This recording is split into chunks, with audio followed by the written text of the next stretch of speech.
राधे राधे। जय श्री कृष्णा। माघ मास महात्म 25वां अध्याय। लोमस जी बोले, हे ब्राह्मण, इस पिशाच के इस करुण क्रंदन को देवदूती ने उपासना करते समय सुना। वे बैठे ना रह सके और तब वे इस आश्रम से निकलकर उस पिशाच के सम्मुख गए। भयानक आकार और क्रूर आकृति वाले पिशाच को इस प्रकार दहाड़ मारकर रोता देखा। इसके गाल भूख के कारण बैठे थे। उसके शरीर पर काले-काले लंबे बाल थे। जीभ प्यास के कारण बाहर निकली पड़ी थी। उसकी दशा से वे समझ गए कि वह महाभयानक पिशाच अति दुर्लभ हो चुका है और महान कष्ट में है। दयालु मुनि ने पूछा, हे पिशाच, तू कौन है और इस तरह किस दुख के कारण रो रहा है? तू स्पष्ट कह कि मैं तेरी क्या सहायता करूं।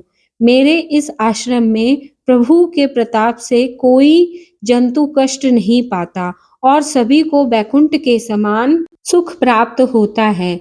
मुनि के उन वचनों को सुनकर उस पिशाच ने रोना त्याग दिया और विनय पूर्वक कहा, हे मुने, आपकी मनोहर वाणी और प्रेम वचनों के सुनते ही मेरी आत्मा को शांति मिली है।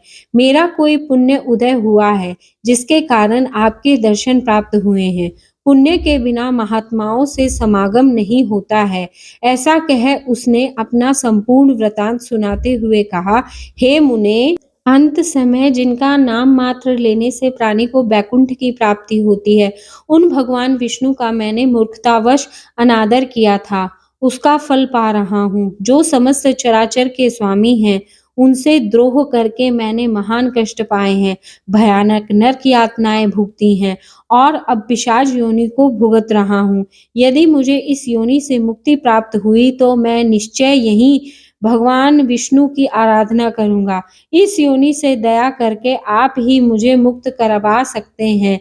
देवदूती जी ने आश्चर्य से कहा, हे दुष्ट, तू माया के चक्कर में पड़कर संसार के आधार के साथ ही द्वेष करने लगा। जो स्वयं सृष्टि करते हैं, जो सृष्टि का पालन करते हैं और स्वयं ही संहार करते हैं, उनसे द्रोह करके भला कौन रह सकता है? भगवान का नाम लेने मात्र से पापी तक इस लोक से मुक्त हो जाते हैं। देव जिनके यज्ञ का बखान करते हैं, ऋषि मुनि जिनके चरणों की वंदना में सदा लीन रहते हैं, उन नारायण की आराधना तो चारों वर्णों के प्राणियों को चारों आश्रम का पालन करते हुए करनी चाहिए। वेदोक्त धर्म शाश्वत है, वह सदैव जीवित रहता है। इस सनातन धर्म का पालन करने वाले प्राणी कभी दुखी नहीं रहते। जो असत्य का आश्रय लेकर धर्म के प्रतिकूल आचरण करते हैं, निश्चय ही कष्ट पाते हैं। अपना हित चाहने वाले प्राणी को कभी विष्णु और शंकर में भेद नहीं समझना चाहिए। वे दोनों समान हैं और उनमें से किसी का भी द्रोह कभी सहन नहीं है। हे राजन, निश्चय ही विष्णु भगवान से द्रोह करने का तुझको उचित दंड प्राप्त हुआ है। जहाँ तक अब तुम्हारी मुक्ति का प्रश्न है, उसका उपाय मैं तुमको बताता हूँ, उसे ध्यान पूर्वक सुनो।